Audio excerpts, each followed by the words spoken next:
శ్రీ మహాగణాధిపతయే నమ. ఐం మహాసరస్వత్యే నమ. శ్రీ లలితాంబికాదేవి నమ. రాశి ఫలాల కార్యక్రమంలో భాగంగా ఈ సెప్టెంబరు మాసము అంతా కూడా చివరి వరకు, మాసము ప్రారంభం నుండి చివరి వరకు కూడా ద్వాదశ రాసుల వాళ్లకు, అంటే 12 రాసుల వాళ్లకు, మేషము నుండి మీనరాశి వరకు అందరికీ ఎలా ఉండబోతుంది, ఏమి చేసుకుంటే మేలు జరుగుతుంది అనేటువంటి విషయాలు ప్రతి మాసము చెప్పుకుంటున్నట్టుగానే ఈ మాసము కూడా చెప్పడం జరుగుతున్నది. అయితే ఈ మాసంలో 1వ తేదీ నుండి చివరి వరకు అన్నప్పుడు మధ్యలో వినాయక చవితి పండుగ వస్తూ ఉన్నది. అలాగే ఏ రాశి వాళ్ళు వినాయక చవితి పండుగ రోజు ఏమి చేసుకుంటే మీ పనులకు విఘ్నాలు తొలగి నిర్విఘ్నముగా బాగా ఉండేట్టుగా మేలు జరుగుతుంది అనేటువంటి విషయాన్ని ఈ ద్వాదశ రాసుల వాళ్లకు కూడా చివరిలో చెప్పడం జరుగుతున్నది. అందువలన అసలు ఎలా ఉండబోతుంది, ఏ రాశి వాళ్లకు, ఏ రాశి వాళ్ళు ఏమి పరిహారము చేసుకుంటే మేలు జరుగుతుంది. వినాయక నవరాత్రులు వస్తున్నాయి. ఈ వినాయక నవరాత్రులలో ఏదో ఒక రోజు, ఏ రోజైనా పర్వాలేదు, ఏమి పాటిస్తే మీకు మేలు జరుగుతుంది. 11 రోజుల లోపల మొదటి రోజే అందరికీ కుదరకపోవచ్చును కదా. కాబట్టి 9 రోజులో, 11 రోజులో లేదా 3 రోజులో జరుగుతుంది. అయితే ఇళ్లల్లో పూజలు చేసుకుంటారు, వినాయక చవితి పూజలు. కానీ వినాయక దేవాలయములో చేసుకునేటువంటి పరిహారం ఏమిటి అనేటువంటిది నేను చెబుతాను. మనం ఏ కార్యక్రమం చేసినా ముందు వినాయకుడిని పూజిస్తాం. అలా మేలు జరగడానికి మీకు తెలియజేస్తున్నాను. పూర్తిగా విని శ్రద్ధగా అవి పాటించండి, తప్పకుండా మీకు విజయము లభిస్తుంది అనేటువంటిది తెలియజేస్తున్నాను. తులారాశి వారికి ఈ సెప్టెంబరు మాసమంతా కూడా ఎలా ఉంది అంటే బాగుంది అని తెలియజేస్తున్నాను. విద్యయందు విద్యార్థులకు పరిపూర్ణమైనటువంటి యోగం ఉన్నది. మంచి ఫలితాలు సాధిస్తారు. శ్రద్ధగా చదవాలి. నేను గురువుగారు చెప్పారు కదా, ఏముంది లేని పుస్తకాలు పక్కకు పెడితే రావు. బాగా చదివేటువంటి వాళ్లకు అనుకున్నది అనుకున్నట్టుగా పరిపూర్ణముగా మీరు విద్యయందు పరిపూర్ణత్వం పొందుతారని దాని అర్థం. కొంతవరకు ధన నష్టము, అలాగే కార్య విఘ్నములు కూడా, కొన్ని కార్యాలు ఏదన్నా చెయ్యాలి అని అనుకున్నప్పుడు కొంచెం విఘ్నాలు కలుగుతూ ఉంటాయి. సరే, మిశ్రమ ఫలితాలు బాగుంది కొంతవరకు నిజానికి, కానీ కొన్ని వాటిల్లో ఇలా జరగవచ్చునుగాక. పిత్రార్జన ధనము అనేటువంటిది రావటం ఉంటుంది.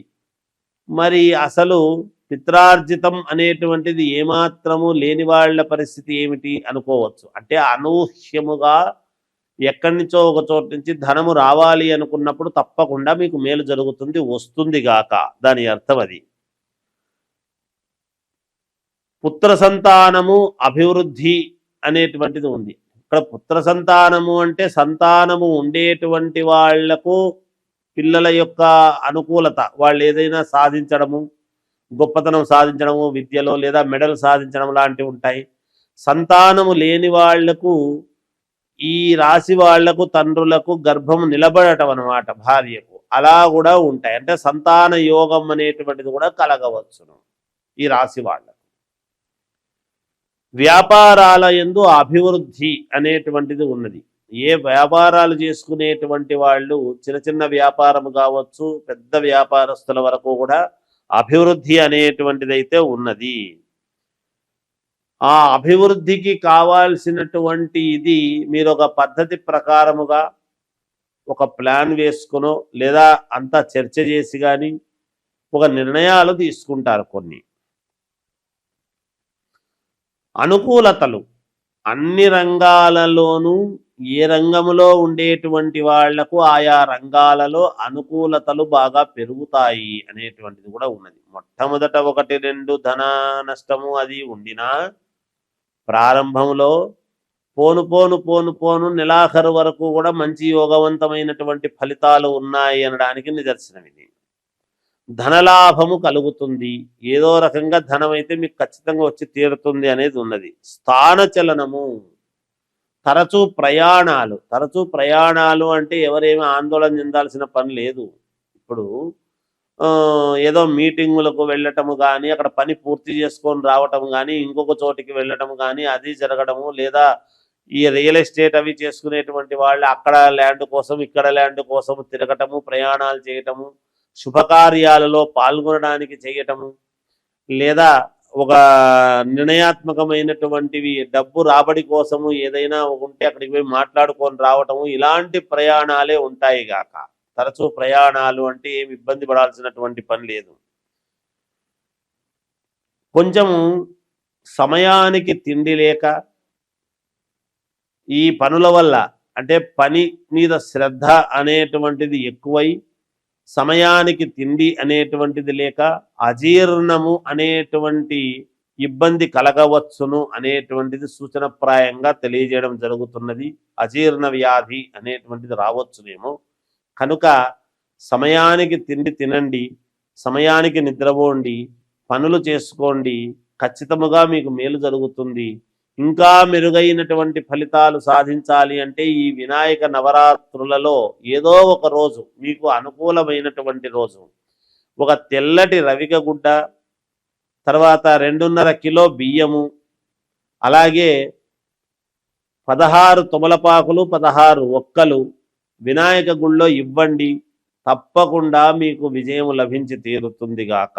భాద్రపద మాసము యొక్క విశిష్టత వైశిష్ట్యం ఏమిటి అని మనం ఒక్కసారి చూసుకున్నట్లయితే శ్రావణ మాసం అయిపోతూనే భాద్రపద మాసము వస్తుంది.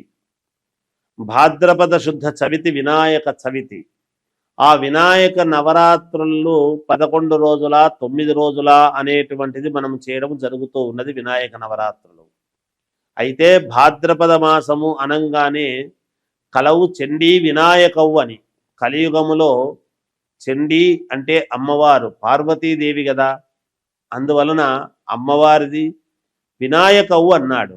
అంటే వినాయకుడు. మనం ఏ కార్యక్రమము చేసినా, ఏ పూజ చేసినా, ఏది తలపెట్టినా ముందు గణపతి పూజ చెయ్యందే, ముందు గణపతి స్మరణ చెయ్యనిదే మనం ఏది చేయటానికి లేదు. ఎందుకంటే దేవతలు కూడా గణపతికి ప్రథమ గణాధిపత్యం అనేటువంటిది ఇచ్చారు. కాబట్టి మనము కార్యము ఏది తలపెట్టినా అది నిర్విఘ్నముగా సాగాలి అంటే అందుకని వినాయకుడి యొక్క మననం మనం చెయ్యాలి. అందుకే ఏదైనా ఒక శుభకార్యం చేస్తున్నామంటే ముందు వినాయకుడిని చేసి పెట్టకూడదు పసుపుతో. అలా వినాయకుడిని చేసి పెట్టాము అంటే కార్యక్రమం అంతా ఆలస్యం అవుతుంది. వచ్చి పీటల మీద కూర్చున్న తర్వాతనే ఇంకా వినాయకుడిని చేయటం అనేది జరుగుతుంది. ఇది మనం గుర్తుంచుకోవాలి. చాలామంది పూజారులు కావచ్చు, పౌరోహితులు కావచ్చు ఇది పాటిస్తారు చాలామంది. అలా విఘ్నాలు కలిగించేటువంటి వాడు వినాయకుడే, ఎవరో కాదు. అందుకనే మనము ఎటువంటి విఘ్నాలు లేకుండా నిర్విఘ్నముగా సాగాలి స్వామి అనేటువంటి ఇదితో మనం వినాయకుని పూజలు చేస్తాం. అటువంటి వినాయక నవరాత్రులు అనేటువంటివి మనము జరుపుకుంటూ ఉంటాము ఈ యొక్క ఇదిలో. తర్వాత ఈ నిమజ్జనము అది అయిన తర్వాత వెంటనే మహాలయ పక్షాలు ప్రారంభమవుతాయి 18వ తేదీ నుండి.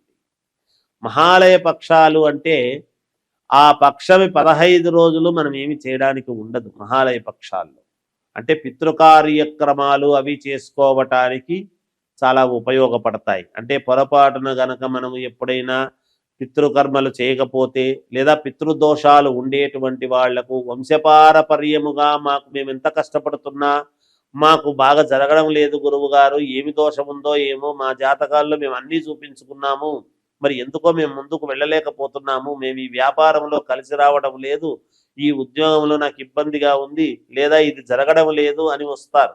చాలా మందికి పితృదోషాలు అనేటువంటివి ఉంటాయి. ఈ పితృదోషాలు అనేటువంటివి ఎక్కడి నుంచి వస్తాయంటే మనము చేసేటువంటి పనులు మన పిల్లలకు రావటం అనేటువంటిది జరుగుతుంది. అందుకనే మనము పుణ్యము చేస్తే పుణ్యము పిల్లలకు వస్తుంది, మనం ఏదైనా ఇబ్బందులు చేస్తే ఇబ్బందులు పిల్లలకు వస్తాయి. అది గమనించాలి. అది అలాంటి పితృదోషాలు అవి ఉండి వాటి వలన ఎవరెవరికి ఎటువంటి పితృదోషాలు ఉన్నాయి ఏమిటి అనేటువంటి వాటి పరిహారాలు చేసుకోవటానికి మనము జీవితంలో ముందుకు వెళ్ళటానికి ఆ మహాలయ పక్షం అనేటువంటివి మనకు చాలా వరకు మేలు చేస్తుంది.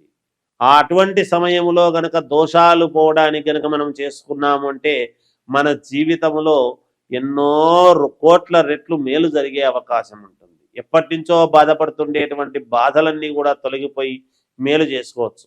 అయితే ఎటువంటి పరిహారాలు గురువుగారు అనవచ్చును. అయితే ఎవరి జాతకాన్ని బట్టి వాళ్ళకు పరిహారాలు ఉంటాయి, ఎవరి స్థితిగతులను బట్టి వాళ్ళకు పరిహారాలు ఉంటాయి. అంటే స్థితిగతులను బట్టి పరిహారాలంటే డబ్బు గురించి అని కాదు, జాతక స్థితిగతులను బట్టి, జాతకములో ఉండేటువంటి నవగ్రహ స్థితిగతులను బట్టి నేను చెబుతున్నాను. ఆస్తిపరుడైతే ఎక్కువ ఉంటుంది, ఆస్తి లేని వాళ్ళకైతే తక్కువ ఉంటుంది అని ఆ ఉద్దేశ్యంతో అనడం లేదు. అంటే ఉన్న గ్రహస్థితులను బట్టి వాటి యొక్క కర్మ ఫలితాలను బట్టి పితృదోషాలు ఎటువంటివి ఉన్నాయి ఏమిటి అనేటువంటిది చూసుకొని ఎటువంటి దోషాలను మనము పోగొట్టుకుంటే మేలు అనేటువంటి దానికి మహాలయ పక్షాలు ఉన్నాయి. ముందు వినాయకుడి యొక్క పూజలు జరుగుతూ ఉన్నాయి, నవరాత్రులు. ఇవి రెండూ కూడా భాద్రపద మాసములో రావటము విశేషం. ఎప్పుడూ కూడా భాద్రపద మాసంలోనే వస్తాయి, దీంట్లో పెద్దగా ఏమీ ఆలోచన ఏమి లేదు. అంటే పౌర్ణమి వరకు చూడండి, భాద్రపద శుద్ధ పౌర్ణమి వరకు వినాయకుడి యొక్క వ్యవహారాలన్నీ కూడా నడుస్తాయి. ఆ తర్వాత పౌర్ణమి తర్వాత నుంచి మహాలయ పక్షాలు మళ్ళీ అమావాస్య వరకు ఉంటాయి. ఆ తర్వాతనే మనకు ఏమిటి అంటే మళ్ళీ నవరాత్రులు, అమ్మవారి నవరాత్రులు. అందుకే నేను మొదట్లోనే కలవు చండీ వినాయకవు అన్నాను. అమ్మవారి నవరాత్రులు అంటే మొదట కొడుకువి నవరాత్రులు, తర్వాత తల్లికి నవరాత్రులు. వీళ్ళిద్దరికే నవరాత్రులు.